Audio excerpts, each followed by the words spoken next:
Hello and welcome to the Property Manager as Guest. My name's Leo Walton. In this week's episode, we chat with Ben Earley, CEO and co-founder of Holt. We find out how Holt manages to create profit consistently by developing commercially leased properties themselves using a team of architects and renovators. We also learn how Ben's background as a hedge fund manager helps him manage risk and build a balanced portfolio. His unique approach is invaluable advice for anybody thinking of scaling. There's more with Ben in this week's episode of the Property Manager as Guest.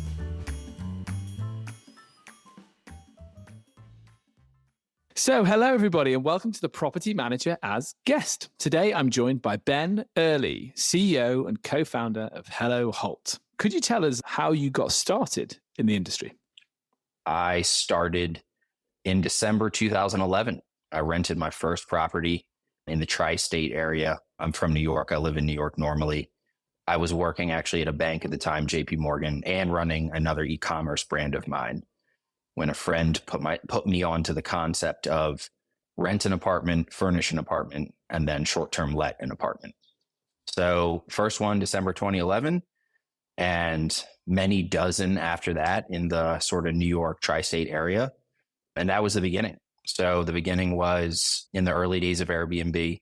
We were just, hey, have you heard about this Airbnb thing? It's not quite couch surfing. It's a little bit elevated from there, and always been front of mind of new businesses, e-com space, technology space. And it was just an exciting one with low barriers to entry at the time, low supply, and a lot of demand from people that were wanting to travel and stay somewhere outside of a traditional pricey hotel. When you put your first listing live, did you expect it to become a full-time gig? Did you expect it to lead you here? Not at all. This was number 3 on the list of careers for many years. The first few years after I got my first apartment, it was not the primary focus. But I learned a really quick lesson immediately at my first apartment. And I'll tell that story really quick. The Super Bowl in America for the first time ever was going to be hosted in a cold weather city, New York City, in Jersey technically, but they call themselves New York City. So my thinking was, I'm going to get this apartment and we've got the Super Bowl coming. So the worst case scenario I have is I get some bookings for this February week date, early February, and I think I can probably survive through the spring, and then in theory, people come to the summer. So I have this placeholder that I'm probably going to make rent no matter what. Throw up an absurd price on the nightly rate for the week, $1,000 a night. Just the concept of that boggled my mind at the time. It was booked almost immediately by some guy in France for him and his mom to just come to New York City. And the lesson was at the time, you don't necessarily have to plan around specific dates, specific customer types, if you position yourself correctly with the right properties in the right locations. You fielded dreams. If you build it, they will come. And it was like that for a really long time. And I think it's still a little bit like that, albeit a bit competitive. So clearly with your background, you were already thinking about who you should be trying to cater to with your choice of listings. Did that inspire you to pick the next 10 listings and focus on luxury, or has your journey in and around luxury been less planned than that? I would say that I wish I could be able to say luxury, although I'll leave luxury for the Four Seasons and some of the Amman type properties. My previous vocation dealing with luxury menswear makes me makes me take a very critical eye to the word luxury. So I would use the word for us, upscale. Would I love to get to luxury? Absolutely. Do I think I have some properties that fit that bill? Absolutely. But across the board, I would say upscale. I've absolutely always targeted upscale, and I've always targeted a high nominal price point. And that is, again, from previous experiences in e-com and other businesses, of which I watched friends of mine with very successful businesses, but low price point products struggle to create traction, because when you are in a business that is paying to grow things, it is much, much easier to pay for someone else to pay you a very high nominal rate rather than hundreds of people to pay you a low nominal rate to create that business. You have more flexibility in advertising spend. You have more flexibility in what you're able to pay for to create that sale. And from my time in the e-com, it seemed very straightforward to me that while getting certain people to pay more for a product certainly comes more difficultly than someone buying something for $15 off Instagram, in the long run, you create more flexibility for yourself, having a high, in this case, nightly rate or high checkout price. The way that e-com and the internet is set up for spending and revenue, in my opinion. So I suppose when you're assessing the suitability of an SDR deal, your first consideration would be price per night. What am I going to make from this property? Absolutely. And because we already have a handful of fixed and obviously variable expenses, it's much easier for me to be able to base those expenses off of something that's going to create a higher nominal nightly rate for us than not. If you don't, then you're constantly having to push the envelope on occupancy. If you get a high nightly rate, this city that I'm in right now, San Miguel, is an example. Not a high occupancy city. This is probably our lowest occupancy city. It's a little bit more weekend based and the town is a bit smaller. But the nightly rates make up for sitting around 70%. Whereas if you are in a city like Bucharest, which we also are, I'm not complaining here at all, but you're much more required to push occupancy closer to the high 80s to the 90s, given the difference in nightly rate can be 3 or 4 times. So judging each market, looking at what occupancy you have to achieve versus the price per night. That makes a lot of sense. Anything else when you're assessing whether a deal's right for you? But as we can tell some of the listeners here shortly, we develop our properties. So we renovate, we furnish, and prepare the properties for us to manage, which is a bit rare in our space. What that means, unfortunately, is I can look at almost anything and dream about what's possible. So there is almost no property that I look at this point that doesn't have profit in it nearly every month, given the cities we're in, given the things that I'll look at, and given the places that brokers and associates of ours know that we like to see. So almost every property I look at these days is going to create a profit somehow. It's how much of that profit that I have to, in the last couple of years, be much more considerate of. And also some of the items around creating that profit, I'm starting to consider a little bit more.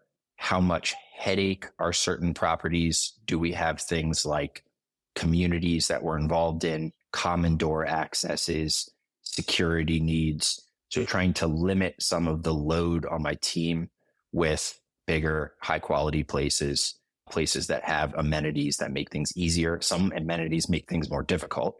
Considering those things in the nightly price, there's a lot that goes into the SDR deal for me that I have to be super honest with myself about, because it's not just the same as looking at the numbers and saying, does it pencil or does it not pencil? They pretty much all pencil for me. It's just what is the load on our development team, our renovation team, and our guest experience team for that profit after it's all said and done and ready for guests that I have to take deeply into consideration.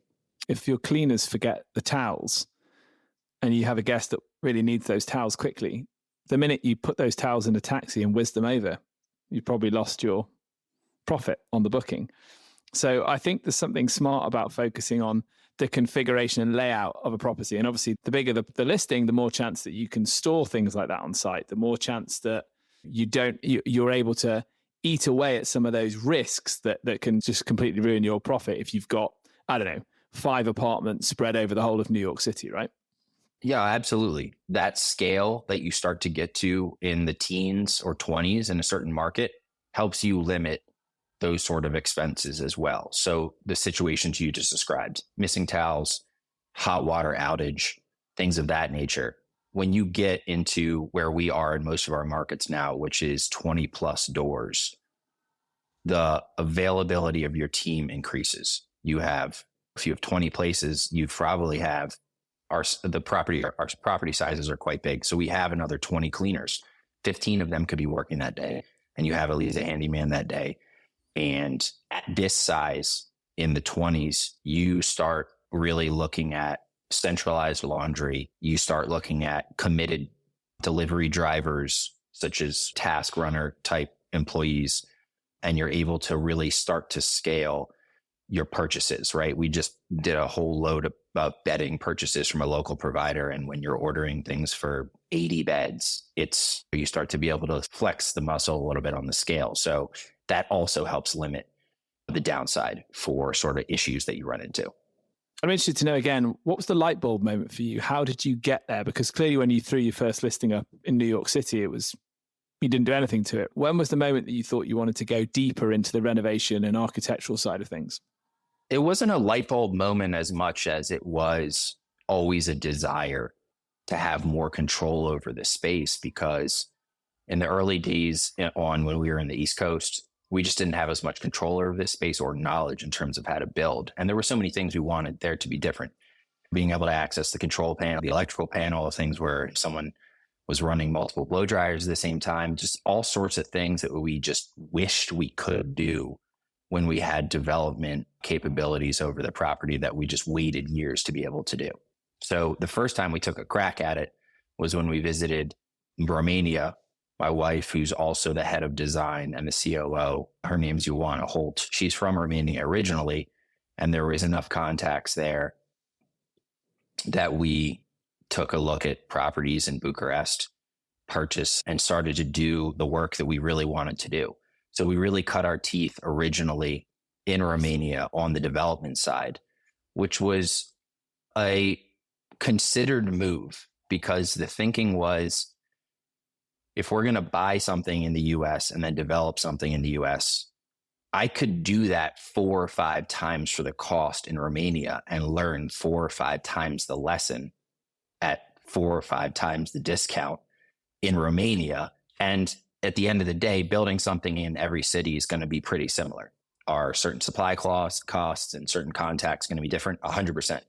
But a GC and a sub is a GC and a sub in every city. And that's something that we've seen in the last 5 years, is they're all got the same personalities. They all have the same qualities and downsides to dealing with all of them. And it's pretty much the same in every city. So we were able to really shoot for luxury in Romania before the time when it was really popular to get on Instagram and TikTok to watch all the DIY home development videos. I personally love watching the bathroom ones. I'm obsessed with how to keep condensation out of the walls. It seems like magic to me. But we used that sort of trial period in Romania where you make a mistake and maybe you're out $500, maybe you're out $1,000 instead of the US, maybe you're out 25, maybe you're out $30,000. So we used that space to play around, a little bit of a playground. And we shot for the stars. Our 3rd or 4th apartment there, we did Italian terrazzo. We did wallpaper from London. We had curtains and door handles from Germany. So we've had a lot of fun with it. And Ioana herself has had a lot of fun with it there at a lower price point. And we're able to take those lessons back to the Western Hemisphere, back to Mexico, where things are certainly more expensive than Eastern Europe. And again, flex that knowledge here and create an incredible guest experience with the knowledge gained. Knowing what you know now, would you do it all again in the same way? Absolutely. I actually would have, I think a lot of people think this, I would have just tried to accelerate some of the stuff I wish I had known sooner. So certainly those first few years when I wasn't entirely sure if rentals was going to be my thing, I would have, again, if I had to hop in a time machine, I would have just come back and told myself, yes, this is it, just commit. But I wouldn't really have done a lot differently. I'd say the one thing, maybe I wouldn't have taken my focus away from the US as much. I'm a little bit extra like that. I like to focus on way far out opportunities, sometimes a little bit too far. And I miss a little bit of the very obvious short-term ones, but maybe a little bit of focus on the US. But the reason for the focus outside of the US has always been a gurgling, bubbling issue with short-term rentals being closely mixed in with political issues as it pertains to housing, things like gentrification. So I had some writer reach out to me at some point on LinkedIn, and she asked me like how I felt about stealing homes from Mexicans in Mexico. And I was like, do you want to have this conversation for real about what we think rentals do in these spaces? Or do you want to is that your opening salvo in this conversation?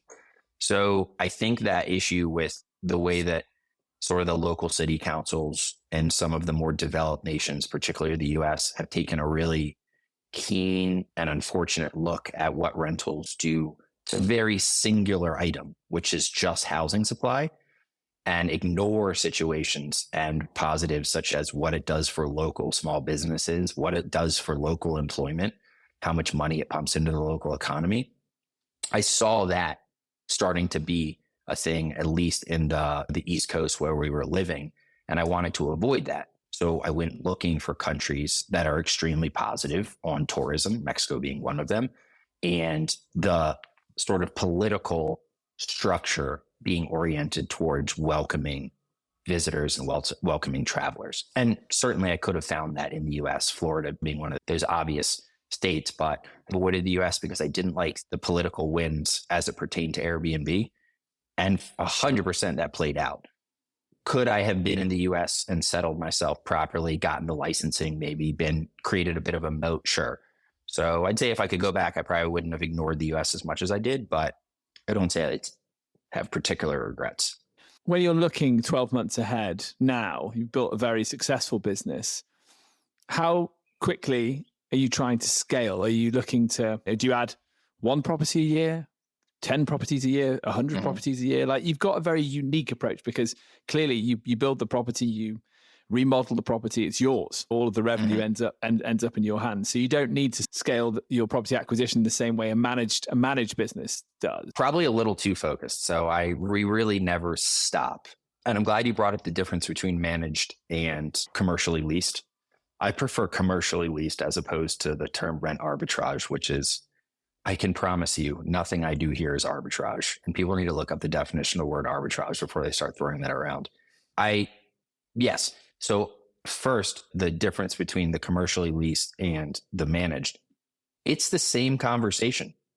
I am trying to convince an owner to give me their home. And on the managed side, I continually have to check in with them. So the reason we've made that decision, and we do manage a handful of properties, situations that presented themselves, willing owners have said, please, insure. Like, I'm not going to turn down some money. But the conversation with, can I rent your home and can I put money into your home, is easier than, can I please manage this home for you?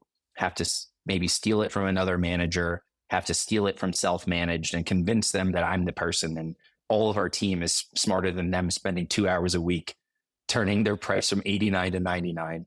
So it's honestly an easier conversation. The trade-off is obviously in one case we spend money and the other case we don't really spend money.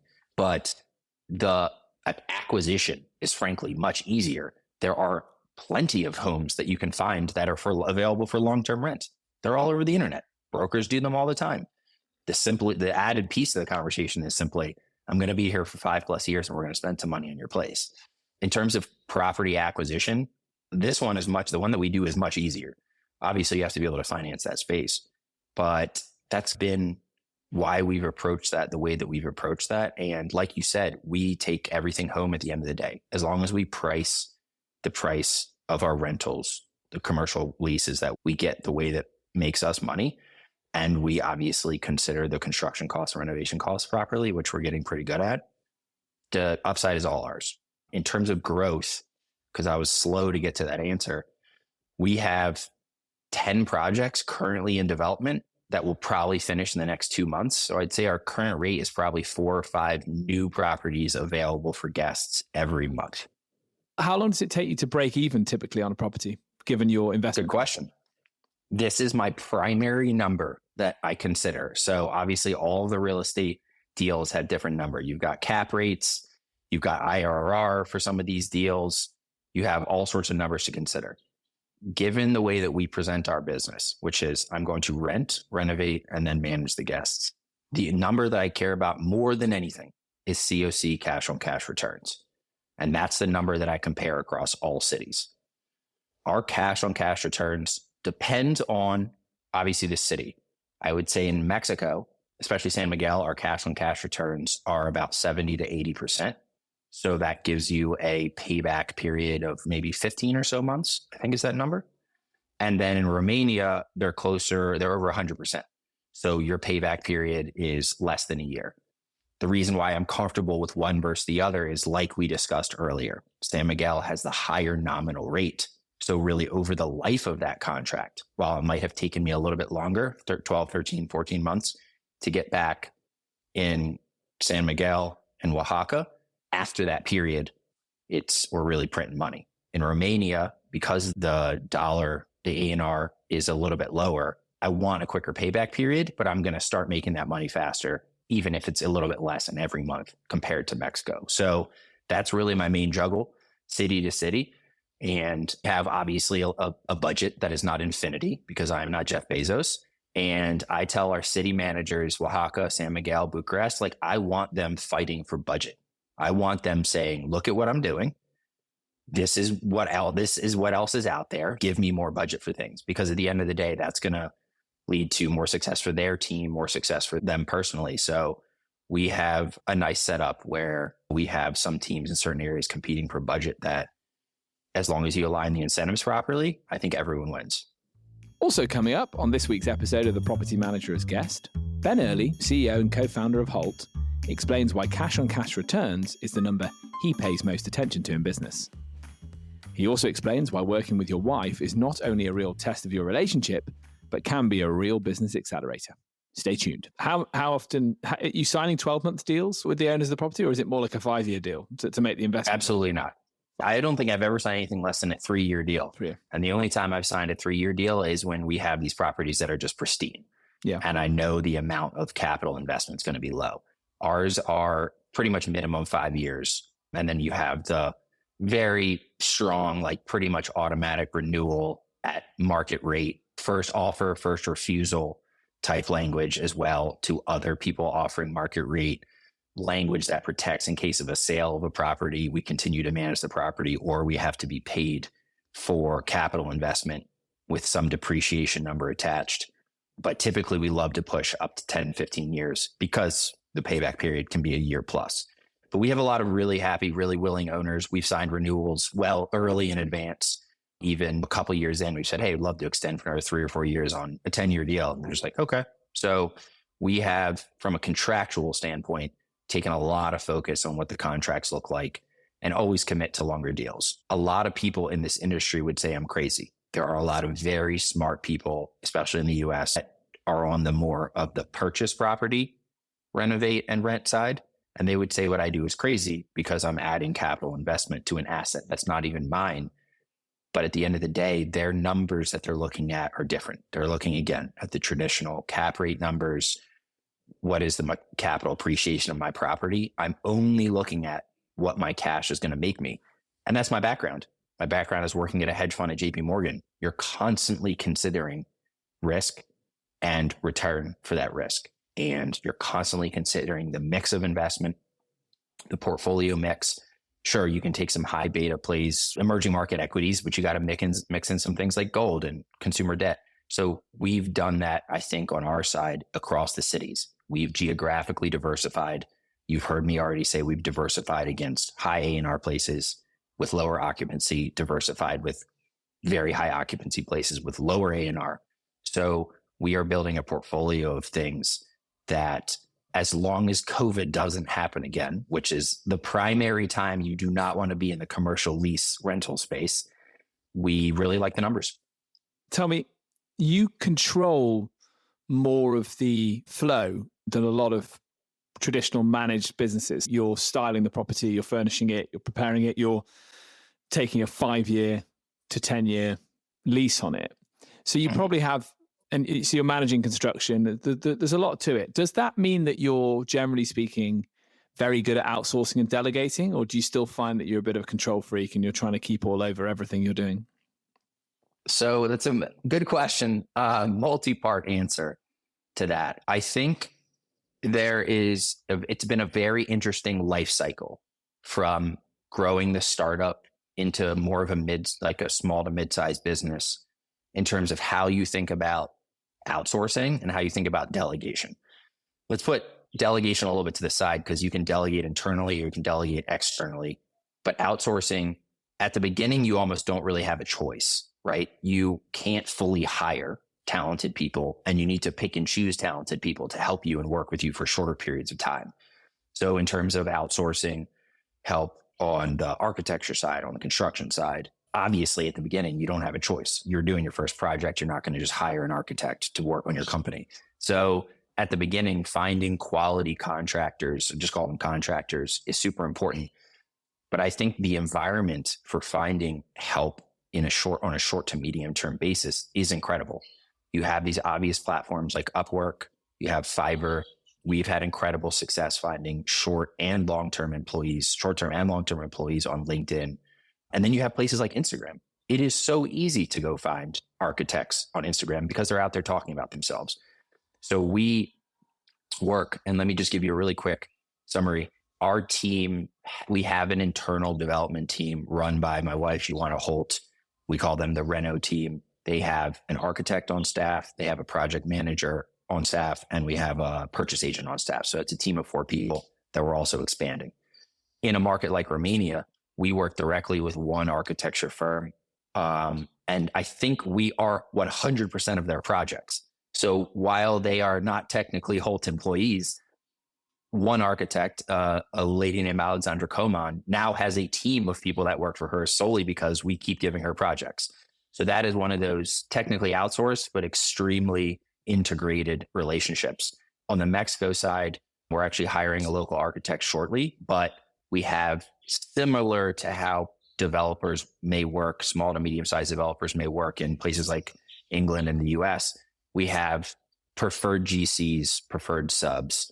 And then obviously by the time you get to the end of a project, you're looking at your sort of recap and saying, I probably need to replace these subs, or maybe I need to look for a different GC, but that's just typical development and contractor work. How do we think about delegation in general? As a manager, has always been the give and take with me and Ioana. Ioana is much more of a dictate things, and I really prefer to let people struggle through things.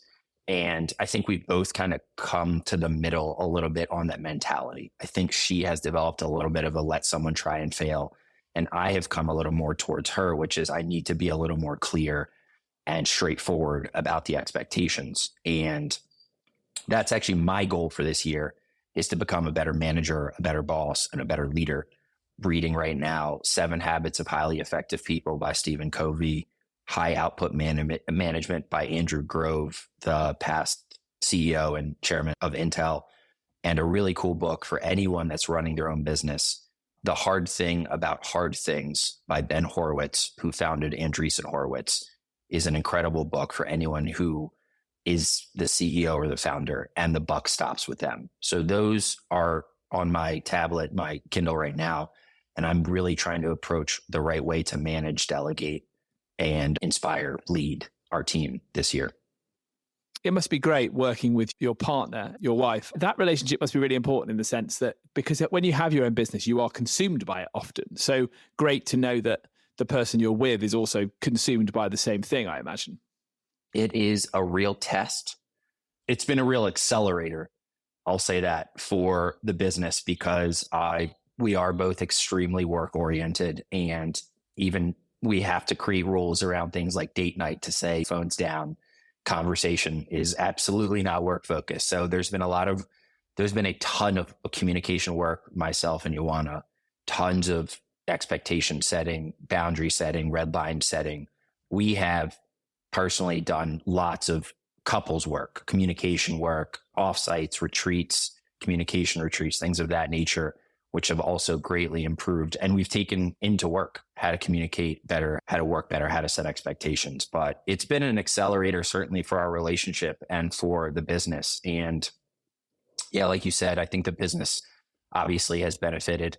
And I think we'd like to find some space for the personal to benefit as well. But she's been an incredible partner. And I think one thing that's been great is we're very different people. We're very different people, and we think about things very differently.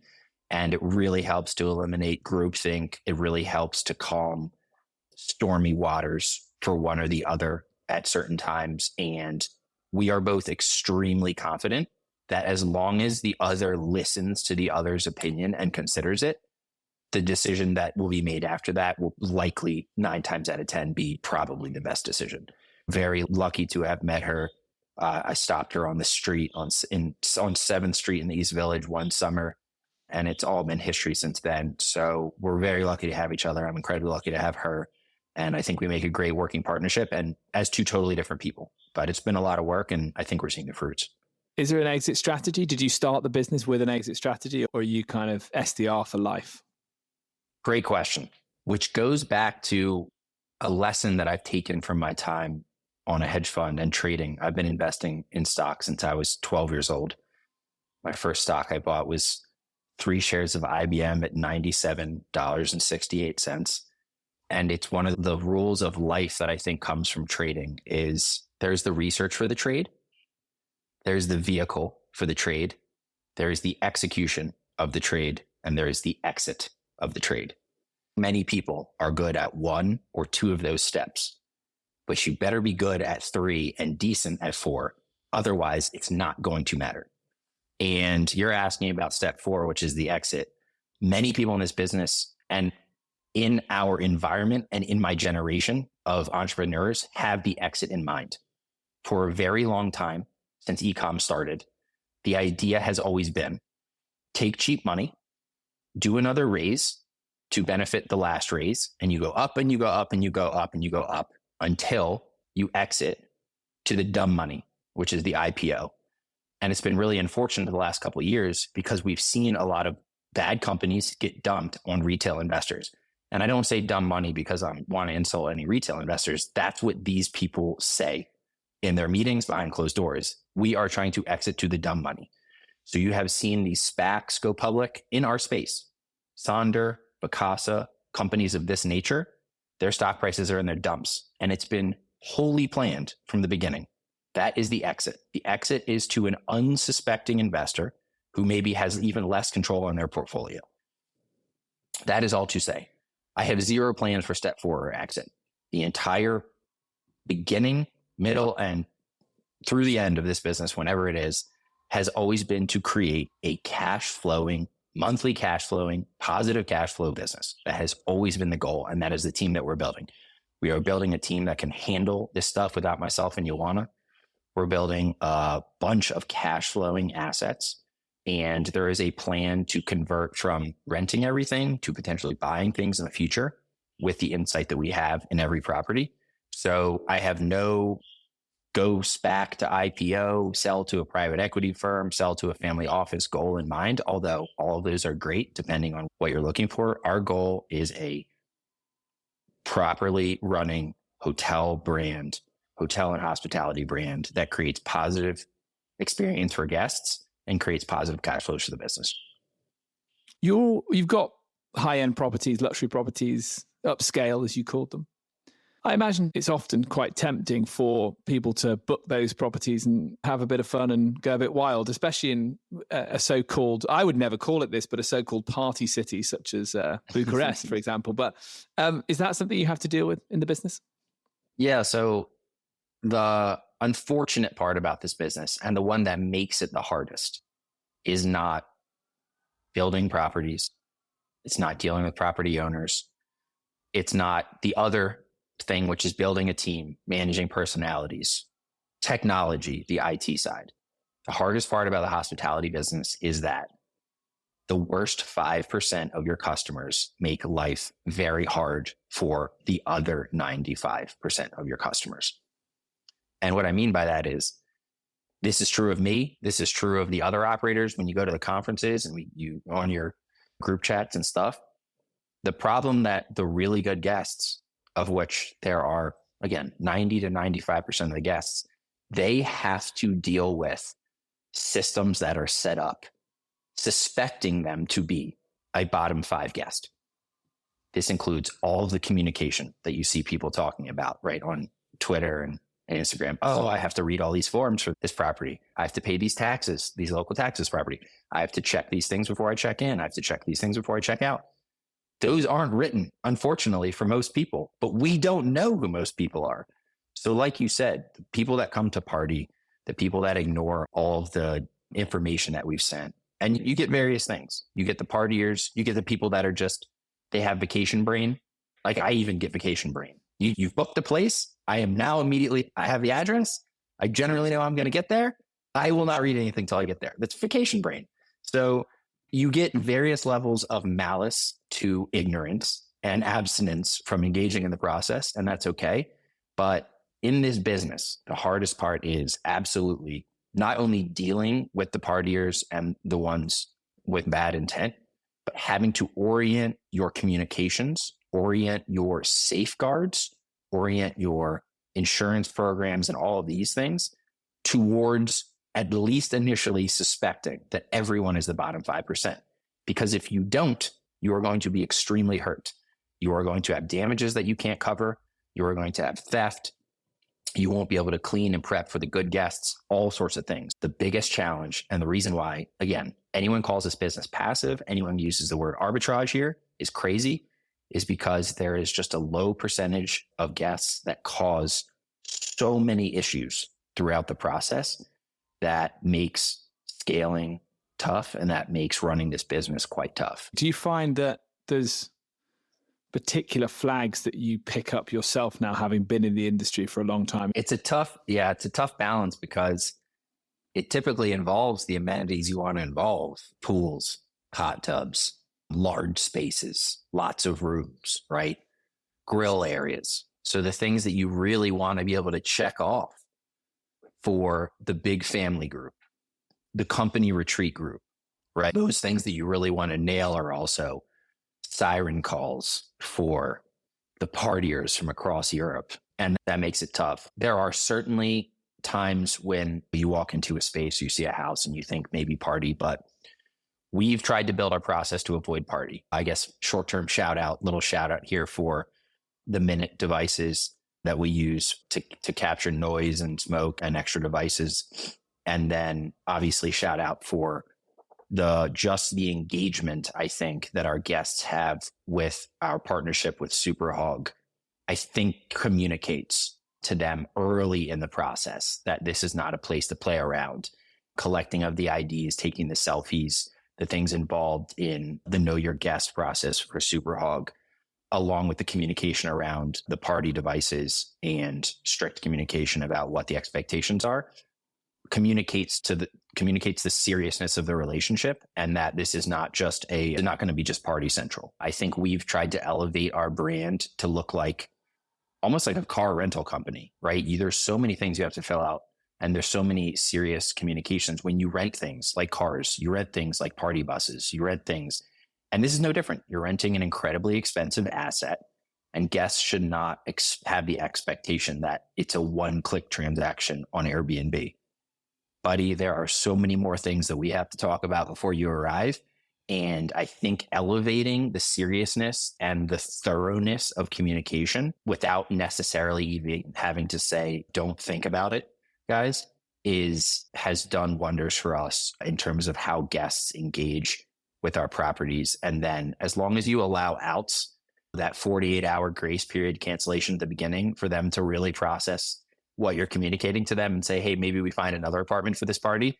As long as you set up your processes and your communications to allow those people room to get what you're putting down and then get out of the way, we've been able to, I think, limit our issues overall in terms of bad guest hosting. Ben, you've got a big business. You've built it up yourself. You work very hard. You travel around the world running it.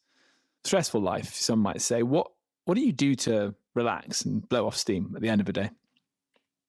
I do more work, Leo. Honestly, if work is the stressor, I typically end up doing more work. But I think what's been really nice is we get to travel. I'm sitting here in San Miguel. I get sun on my face every day. I get to come to Mexico for the New York winters. I get to go to Romania and Greece for the springs and the summers. I really enjoy engaging with people, talking to people, hearing what they're up to, what they're doing, brings me a lot of energy and refills me. Hearing people's experiences. I'm a people person. So staying inside those years during COVID didn't help very much. And my anxiety was through the roof during those days. Getting out and just engaging with people and smiling and laughing, having a party, going to a party, meeting new people, and something we get to do all the time keeps me recharged, energized. And I'm here down in Mexico. My Spanish is getting better. I need a lot of work on my Romanian and my Greece, but I think people always find a way to communicate, even if the language isn't there. And the travel, seeing new things, new people, new places is what I love to do. And I think it's additive for the business overall that I'm able to take that experience traveling and bring it back to our team. Some of them who don't get to travel all the time and say, hey, guys, I was just doing this thing in Greece and got these directions from this tour operator and they were glorious. Let's take some of this. Or I personally had vacation brain going to stay somewhere else. And I said, hey, why don't we think about pretending our guests have this sort of vacation brain a little more often? Maybe our signage is a little bit better. Our QR codes are a little bit bigger, right? So that travel and that personal time also feeds back into the business. And I've always been super, super particular about the details. And I think this business gives me a really good outlet for feeling that stuff out and correcting for it. And that brings me stress relief at the end of the day.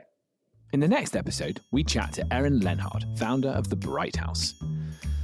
Follow us on LinkedIn or Instagram at Superhog. And if you have any questions or you'd like to be featured on a future show, get in touch with us in the comments section below.